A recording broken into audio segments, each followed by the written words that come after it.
Point Reyes National Seashore has recently been trying to incorporate uh, some tribes, Grattan Rancheria, uh, while still giving the shaft to the Coast Miwok.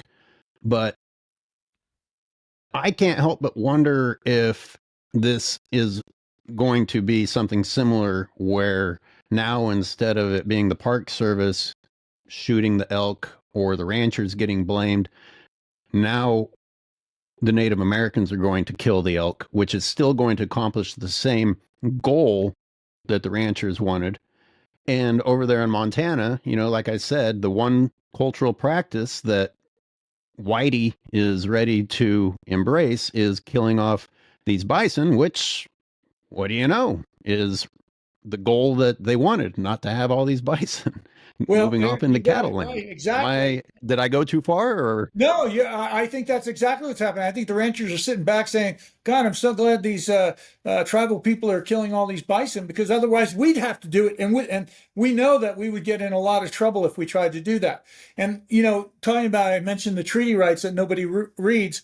This all the decisions being made now by other federal agencies, whether it's the Park Service, the Forest Service, or whatever, goes back to an interpretation of the Montana Department of Fish, Wildlife, and Parks, who asked all the tribes to send them information of why they should be allowed to hunt in Montana.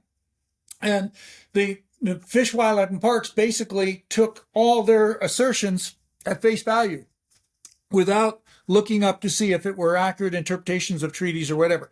And that was very convenient because the state of Montana doesn't want to have bison come into the state, right? So it's convenient then if you got the tribe saying we have a right to kill all the bison coming out of Yellowstone Park as much as we want, and you have the Montana Fish and Game saying, oh yeah, your treaty rights say that you can do that, although it's clear that they're not interpreting them properly. And then what happens if you go to the Forest Service or anybody else, they say, well, Montana Fish, Wildlife, and Park said that they have treaty rights to hunt here. And no conservation group has been willing to challenge the Montana Fish, Wildlife, and Parks interpretation because it deals with tribal people.